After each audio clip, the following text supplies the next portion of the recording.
말씀입니다. 구약성경 느헤미야서 13장, 구약성경 느헤미야서 13장 29절, 30절 그리고 31절 세 절 말씀을 우리 다 같이 한 목소리로 같이 읽겠습니다. 느헤미야서 13장 29절부터 마지막까지 같이 읽겠습니다. 내 하나님이여, 그들이 제사장의 직분을 더럽히고, 다 같이 읽겠습니다. 다시 읽겠습니다. 내 하나님이여, 그들이 제사장의 직분을 더럽히고 제사장의 직분과 레위 사람에 대한 언약을 어겼사오니 그들을 기억하옵소서.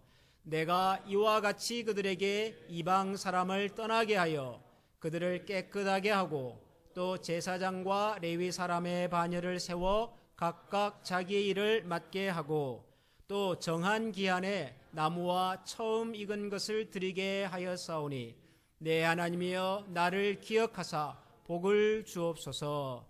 아멘.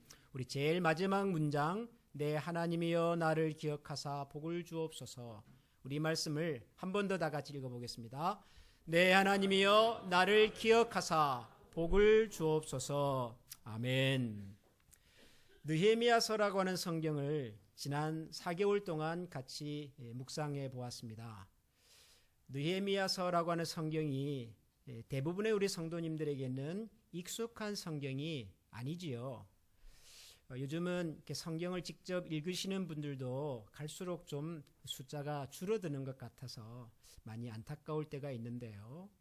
성경을 열심히 읽으시는 분들에게도 느헤미야서는 익숙하지 않은 성경입니다. 대개 구약 성경에서 우리에게 익숙한 성경은 창세기라든가 또 출애굽기라든가 시편 이런 말씀들을 주로 우리가 많이 읽죠. 느헤미야서 또 비슷한 예레미야서 이런 성경들은 내용도 어렵고 또 읽을 기회도 많지 않고 그랬던 성경인데 금년 들어와서 8월부터 느헤미야서 말씀을 매주 한 장씩 살펴보았습니다. 왜 갑자기 목사님이 느헤미야서 말씀을 주일마다 설교를 했을까? 여러분들께서는 별로 궁금하지 않으시죠? 예, 저만 심각하게 생각을 하고 준비를 하는데 여러분들은 아마 그러실 수 있을 것 같아요. 목사님 늘 설교하시는 거니까 성경에서 한 권 선택해서 하셨겠지. 그렇게 생각을 아마도 하시겠습니다만은 저는 나름대로 좀 생각을 하고서 느헤미야서를 설교했습니다. 내용이 우리에게 익숙하지 않아서 같이 공부해보는 것도 좋겠다, 이런 생각도 물론 있었지만 이 느헤미야서라고 하는 성경이 가지고 있는 이야기가 참 우리가 좀 가슴에 담으면 좋겠다. 특별히 우리처럼 낯선 나라에 와서 이민자로 살아가는 우리 교포들에게, 이민자들에게 있어서 이 느헤미야서 성경이 말하려고 하는 그 이야기를 좀 깊이 가슴에 담고 살면 좋겠다, 그런 생각이 들었습니다. 특별히 올해는 우리 조국 대한민국이 이렇게 나라가 세워지고 해방이 된 지 74년인가 그렇더라고요.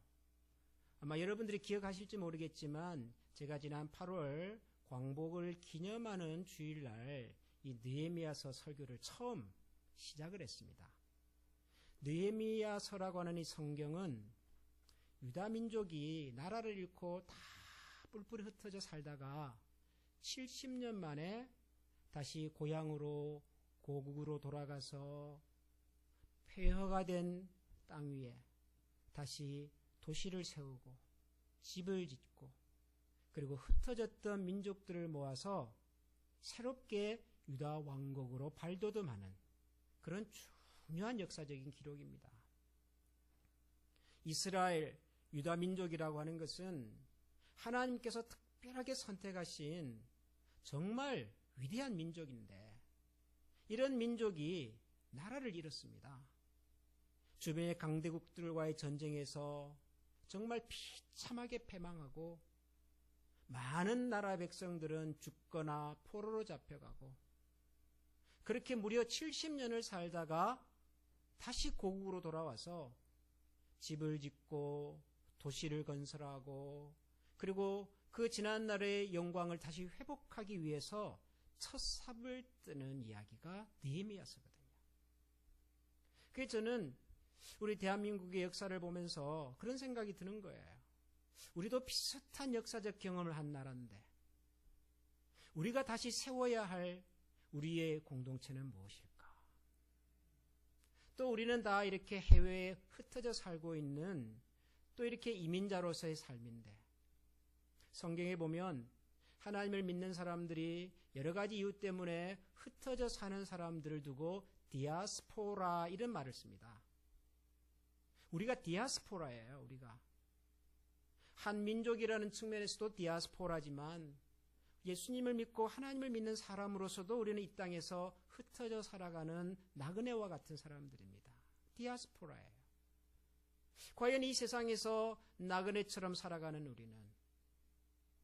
우리는 하나님이 기대하시고 소원하시는 어떤 공동체를 세워가야 할까? 우리는 과거의 실패나 실수나 혹은 우리의 어둠을 딛고 어떻게 하면 새로운 희망의 공동체를 만들어갈 수 있을까? 그런 생각을 가지면서 성경을 읽다가 제가 만난 곳이 느헤미야였습니다. 그래서 이 올 가을에는 느헤미야서를 하나하나 여러분들과 같이 좀 묵상하고 또 그 속에 담겨있는 이 시대를 향한 우리 자신을 향한 하나님의 마음을 좀 담으면 좋겠다. 이런 생각을 가지고 지난 4개월 동안 이 느헤미야서를 같이 묵상을 해왔습니다. 여러분들께서 얼마나 제가 가진 이런 기대와 함께 걸어오셨는지는 알 수 없지만 그러나 하나님께서 저와 여러분들에게 느헤미야라고 하는 사람과 그 시대를 살았던 사람들의 삶을 통해서 주시는 귀한 은혜와 메시지가 있었다고 믿고 오늘 이제 이 느헤미야서의 마지막 13장의 마지막 부분을 여러분들과 함께 나누려고 합니다. 자, 제가 일부러 느헤미야서 제일 마지막 장에서 제일 마지막에 나오는 세 절을 읽었습니다. 세 절을 읽었지만 세 절 속에는 어쩌면은 이 느헤미야서 13장 전부에 대한 이야기가 함축되어 있는지도 모르겠다. 그런 생각이 저는 들었습니다. 여러분, 오늘 우리가 읽은 느헤미야서 제일 마지막에 나오는 이 세 절은 가만히 읽어보면 기도입니다. 느헤미야의 기도입니다. 29절부터 다시 한번 제가 읽어보겠습니다. 내 하나님이여, 그들이 제사장의 직분을 더럽히고 제사장의 직분과 레위 사람에 대한 언약을 어겼사오니 그들을 기억하옵소서. 내가 이와 같이 그들에게 이방 사람을 떠나게 하여 그들을 깨끗하게 하고 또 제사장과 레위 사람의 반열을 세워 각각 자기 일을 맡게 하고 또 정한 기한에 나무와 처음 익은 것을 드리게 하였사오니 내 하나님이여 나를 기억하사 복을 주옵소서. 느헤미야의 기도입니다. 느헤미야서라고 하는 성경은 역사적인 기록입니다. 앞서 말씀드린 것처럼 유다 민족이 나라를 잃고 70년 만에 다시 돌아와서 나라를 재건해 가던 시절의 역사입니다. 역사책입니다. 마치 우리 대한민국이 일본 식민주의에 의해서 36년 동안 나라를 빼앗기고 그리고 나라를 되찾고 해방이 되어서 해방된 지 3년 만에 다시 나라를 세웠던 바로 그 시절의 이야기하고 비슷한 이야기가 느헤미야서입니다. 굉장히 중요한 역사적인 기록입니다. 그런데 이 중요한 역사를 기록하고 있는 이 느헤미야서의 제일 마지막에 느헤미야의 기도가 기록이 되어 있습니다. 그런데 흥미로운 것은 느헤미야서라고 하는 성경의 제일 시작도 기도였습니다. 여러분 혹시 기억하시는지 모르겠습니다만은 이 느헤미야서라고 하는 성경이 기록이 될 때 제일 첫 번째 내용이 이런 것이었습니다. 원래 느헤미야는 페르시아 왕궁에서 임금님을 모시던 신하였습니다. 그것도 아주 가까운 임금님을 아주 가까이에서 모시던 신하였습니다. 그런데 이 느헤미야의 귀로 무슨 얘기가 하나 들리냐 그러면 자기 동족 유다 민족들이 이제 고국으로 돌아가서 다시 도시를 건설하고 집을 짓고 살려고 노력을 하는데 성을 쌓다가 큰 어려움을 만나가지고 지금 성 쌓는 것이 중단되어 있다는 소식을 들었습니다. 다시 나라를 세우기 위해서 돌아갔는데 그들의 노력이 수포가 되어버린 겁니다. 여러 어려움들을 만나서. 그러다 보니까 함께 의기투합했던 자기 동족 유다 민족들이 다 뿔뿔이 흩어지고 이제는 원래 다시 나라를 세우고자 했던 그 의지조차도 다 사라져버리는 그런 아주 힘들고 어려운 상황 속에 있다는 소식을 듣게 됩니다. 느헤미야가 그 소식을 듣고 하나님 앞에 기도합니다. 하나님, 지금 우리 동족이 이런 어려움을 겪고 있다고 하는데 저는 이 왕궁에서 이렇게 잘 살고 있으니 하나님 어떻게 하면 좋겠습니까? 하나님 저로 하여금 하나님의 은혜를 입게 해주시고 제가 섬기는 이 임금님 앞에서 저를 형통하게 하셔서 이 어려움을 당한 우리 동족과 이 어려운 상황을 함께 풀어갈 수 있도록 저에게 기회를 주십시오. 라고 하는 느헤미야의 기도가 이 느헤미야서의 첫 시작입니다. 그리고 그 다음부터 나오는 느헤미야서 2장, 3장, 4장, 12장까지의 내용은 바로 1장에 나왔던 느헤미야의 기도에 대한 하나님의 응답을 기록한 것입니다. 하나님, 우리 민족이 이런 어려움을 당하고 있는데 저에게 은혜를 주시고 저는 지금 이 페르시아 왕을 섬기는 신하의 직분이기 때문에 제가 마음대로 어떻게 운신을 할 수가 없으니 이 사람 앞에서 제가 형통하게 은혜를 입어서 이 어려움 당한 동족을 좀 도울 수 있도록 하나님 저에게 기회를 주십시오. 했던 그 기도에 대한 하나님의 응답, 기도의 응답이 그게 느헤미야서예요. 그래서 우리가 알고 있는 대로 느헤미야가 돌아와서 흩어진 사람들을 다시 모으고 성을 쌓다가 중단했던 성을 다시 세우고 그 과정에서 또 어려움을 만나지만 어려움을 극복하고 마침내 성벽 재건을 완성합니다. 예루살렘 성벽을 다 짓고 난 다음에 하나님 앞에 성벽을 그리고 성전을 봉헌해 드리죠. 하나님, 우리가 이렇게 멋진 성을 만들어냈습니다. 하나님 감사합니다. 그리고 하나님 앞에 그 성을 봉헌해 드리면서 하나님께 그들의 마음의 소원과 약속을 서약으로 기록으로 남겨서 하나님, 이제 우리에게 이런 은혜와 하나님의 사랑을 주셨으니 우리도 하나님을 사랑하고 우리도 하나님을 믿고 하나님을 신실하게 섬기면서 살겠습니다. 온 백성들의 대표들이 친필로 서명을 해서 그것을 하나님 앞에 올려드렸습니다. 봉헌식이 끝난 거죠. 그게 느헤미야서의 대부분의 내용입니다. 성을 쌓고 하나님 앞에 올려드리고 기쁨의 예배를 드리고 하나님 앞에 서약을 하고 1장에 나왔던 기도의 응답이죠. 그런데 제일 마지막에 또 한 번의 기도가 나옵니다. 그런데 이 기도의 내용이 좀 묘해요. 예루살렘 성을 다 쌓고 이제 하나님 앞에 열심히 신앙생활하겠다고 약속했던 그 사람들을 생각해 보면 이 마지막에 나오는 기도의 내용이 좀 묘한 내용입니다. 왜 묘한지 한번 보십시오. 29절부터 다시 보면 내 하나님이여 그들이 제사장의 직분을 더럽히고 제사장의 직분과 레위 사람에 대한 언약을 어겼사오니 그들을 기억하옵소서. 뭔가를 지금 고발하는 내용 같아요. 제사장과 레위 사람들이 자기 일을 제대로 안 하고 있습니다. 그런 얘기를 합니다. 30절을 봐도 내가 이와 같이 그들에게 이방 사람을 떠나게 하여 그들을 깨끗하게 하고 또 제사장과 레위 사람의 반열을 세워 각각 자기 일을 맡게 하였습니다. 뭘 깨끗하게 했답니다. 깨끗하게 했다는 말은 뭔가 문제가 있었단 말이겠죠. 뭔가 나쁜 일이 있었단 말이겠죠. 이방 사람을 떠나게 했다 그럽니다. 유다 백성들 사이에 이방인들이 들어와서 살았구나. 단순히 들어와서 산 것이 아니라 알고 보니까 이방 사람들과 다시 결혼을 하면서 유다 민족의 그 정통과 순수함을 잃어버리고 살았던 거죠. 그리고 31절에 보면 또 정한 기한에 나무와 처음 익은 것을 드리게 하였사오니 나무와 처음 익은 것을 드리게 했답니다. 이건 뭘 것 같습니까? 하나님을 믿었던 이스라엘 백성들은 소득의 첫 번째 가장 귀한 것을 구별하여 하나님께 드렸죠. 11조 했던 거죠. 하나님께서 내 삶의 주인이십니다. 하나님 우리에게 이 모든 것을 허락해 주셨습니다. 그러므로 하나님 당신이 내 인생의 주인이십니다. 라고 하는 신앙의 고백이었습니다. 11조라고 하는 것은 이런 것을 다시 하게 했답니다. 그 말은 안 하고 있었다는 거죠. 11조도 안 하고 이방 사람들과의 그런 통혼을 통해서 그들이 순수하게 지켜야 할 신앙의 고백도 다 무시하고 있었고, 레위인과 제사장들은 그들 본연의 임무, 하나님을 섬기며 예배하는 일을 등한히 하고 있었다는 거죠. 이것을 다시 제대로 하게 했습니다. 라는 느헤미야의 고백입니다.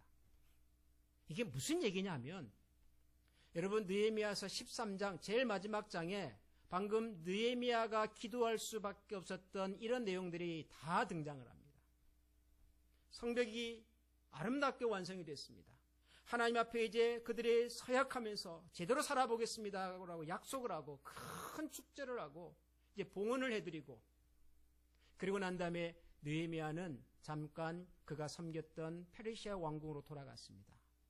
페르시아 왕궁으로 돌아가 있는 그 사이에 이 유다 백성들 사이에서 무슨 일이 벌어졌냐 그러면은 크게 4가지 사건이 벌어집니다.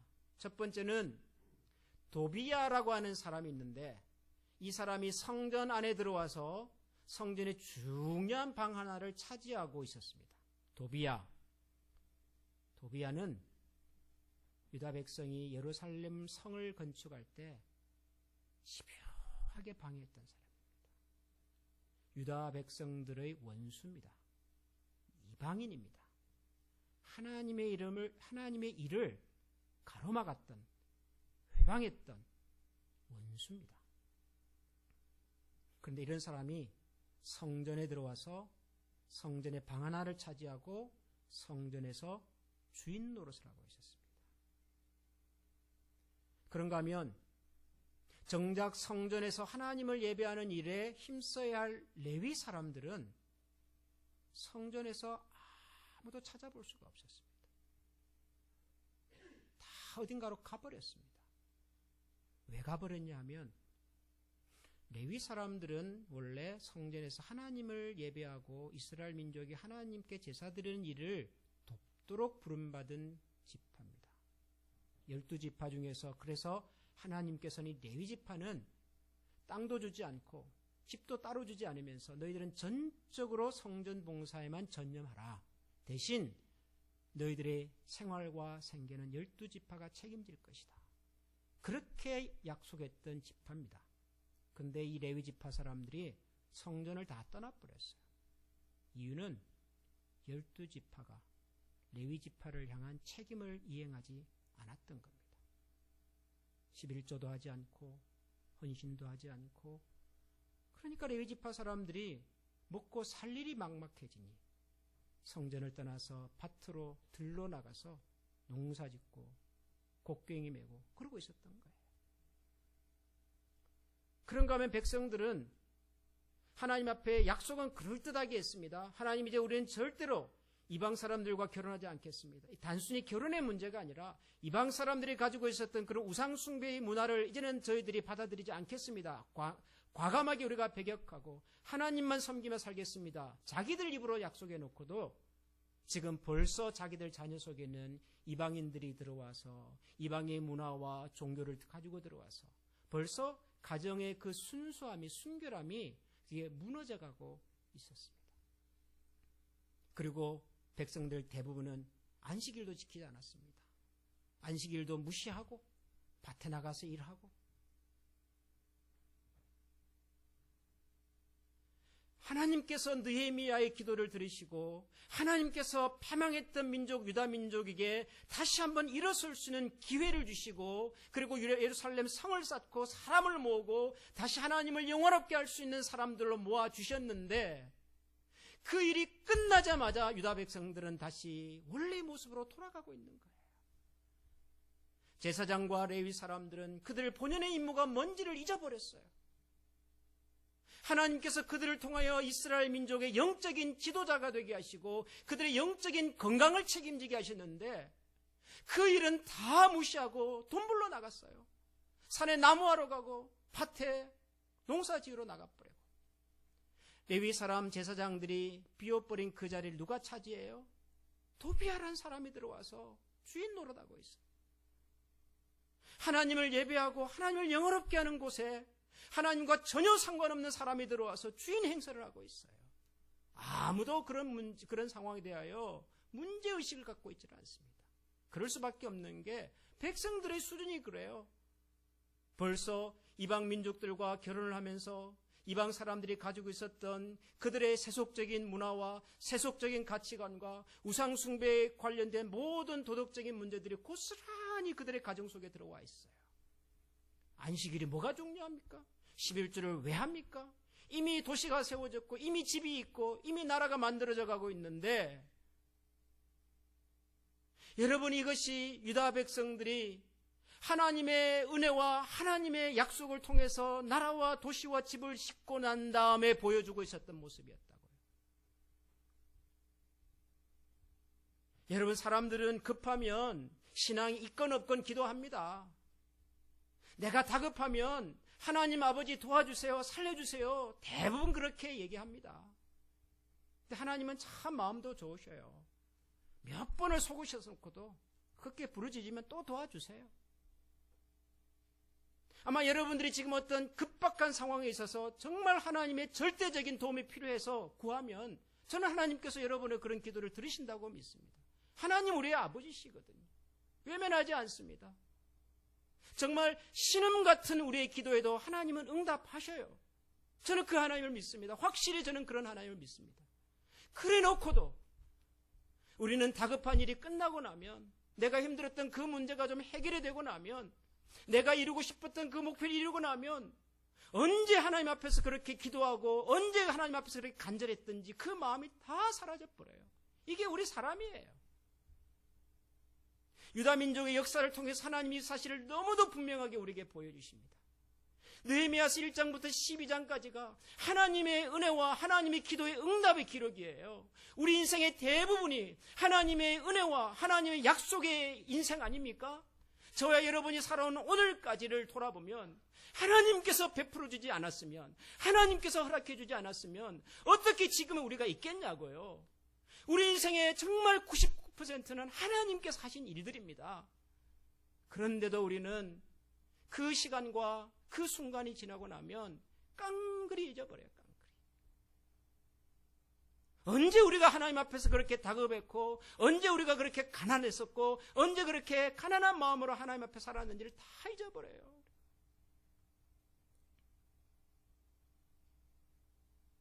그래서 느헤미야가 기도하는 겁니다.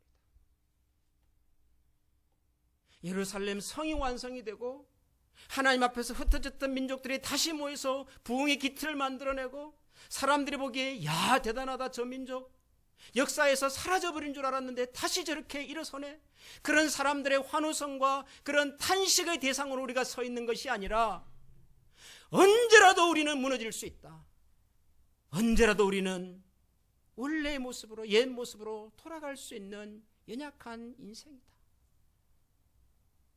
제사장과 레위 사람들이 자기 본연의 임무가 뭔지를 모르고 세상 속으로 들어가서 돈벌이하고 있어요. 돈벌이하고. 여러분, 돈벌이하는 것이 나쁘다는 것이 아니에요.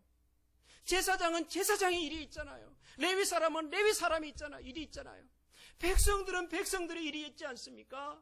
하나님께서 우리를 세우신 그곳에서 각자의 일을 하면 된다고요. 왜 레위 사람들이 돈 벌러 가냐고요. 왜 백성들은 안식일의 주인이신 하나님을 잊어버리고 사냔 말이에요. 왜 그들이 힘들고 어려울 때는 모든 것이 하나님의 것이라고 그렇게 고백해놓고도 하나님께서 우리에게 주시면 모든 것이 내 것인 양 사냔 말이에요. 이것이 우리란 말이에요. 이것이. 느헤미야서의 마지막에 느헤미야의 기도를 보면서 우리도 그럴 수 있다. 얼마든지 우리도 다시 옛 모습으로 돌아갈 수 있다. 그래서 기도해야 되겠구나. 여러분, 정말 기도로 시작하고 기도로 사시고 그리고 기도로 하나님 앞에 마무리해 드릴 수 있는 그런 우리가 되시기를 주님의 이름으로 정말 소원합니다. 하나님, 시작도 기도지만 지금 우리가 하나님 은혜와 사랑을 누릴 수 있는 것도 기도의 힘이고요. 우리가 기도로 내 인생을 관리하고 또 유지해가지 않으면 언제라도 우리는 넘어질 수 있습니다. 자신할 수 없습니다. 자신하지 말아야 합니다. 저는 우리 한미교회를 생각하면서 이런 마음을 갖습니다. 하나님께서 우리에게 은혜와 사랑을 베풀어 주실 때도 우리가 기도해야 되고요. 혹시 우리에게 고민과 어려움이 있을 때도 기도하면 되고요. 우리에게 기도가 살아있는 한 하나님의 은혜와 약속도 우리 가운데 살아서 역사하게 될 줄 믿습니다. 여러분, 올해가 다 가는 이 즈음에 우리 다시 한번 기도하십시다. 한 해 동안 하나님께서 우리에게 베푸신 좋은 일이 있으면 정말 하나님께 전적으로 이 모든 것이 하나님의 은혜였습니다. 하나님 덕분이었습니다. 감사합니다. 우리 그렇게 기도하고요. 혹시 어려움이 있었다면, 지금도 어려움이 있다면 기도하십시다. 하나님, 우리가 우리 힘으로 감당할 수 있는 이 문제 앞에 지금 제가 이렇게 사로잡혀 있습니다. 하나님, 저를 불쌍히 여겨주시고 저를 통하여 하나님께서 이루어가기를 원하시는 하나님의 기도와 꿈을 위해서라도 제게 은혜를 베풀어 주시고 이 사람 앞에서 형통케 하여 주시옵소서. 여러분, 기도하십시다. 그리고 언제라도 무너질 수 있고 언제라도 넘어질 수 있는 우리의 연약함을 기억하고 우리 신앙의 근본으로 다시 돌아가서 내 인생의 주인이 하나님이심을 기억하며 안식일을 거룩하게 기억하면서 살아가는, 우리에게 주어진 모든 것이 하나님의 것이었음을 기억하고 소득의 10분의 1을 구별하여 드리고 하나님의 나라를 위하여 우리의 시간과 물질을 아낌없이 올려드리면서 우리의 힘과 능력으로가 아니라 하나님의 힘과 하나님의 능력으로 은혜와 복을 누리며 살아가는 그런 우리 모든 한미 가족이 될 수 있기를 주님의 이름으로 축원합니다. 우리 시간에 한번 다 같이 마음을 모아 기도하십시다. 2019년 한 해를 돌아보면서 정말 감사해야 될 일들이 많은데 우리 잊어버리고 살았습니다. 하나님 감사합니다. 여기까지 우리를 도우시고 이끄신 것 정말 감사합니다. 생각지도 못했던 뜻밖의 은혜와 선물을 주셨던 하나님 감사합니다. 그렇게 기도하십시다. 어려움과 또 아픔이 있다면 그것도 기도하십시다. 하나님, 우리에게 주신 이 어려움과 아픔이 하나님을 더 가까이 하고 하나님의 은혜를 더 깊이 체험할 수 있는 은혜의 시간이 되도록 역사하여 주시옵소서. 우리 이런 마음으로 우리 시간 한번 하나님 앞에 간절히 마음을 모아 기도하겠습니다. 존귀하신 하나님 감사합니다. 우리 하나님께서 오늘도 저희들에게 이 느헤미야서를 통하여 우리가 얼마든지 넘어질 수 있고 얼마든지 무너질 수 있고 하나님, 우리가 방심하는 순간 넘어질 수밖에 없는 인생인 것을 저희들에게 가르쳐 주셨습니다. 하나님 아버지, 우리 인생 자체가 하나님의 은혜, 우리 인생 자체가 하나님의 기도에 있습니다. 그럼에도 불구하고 우리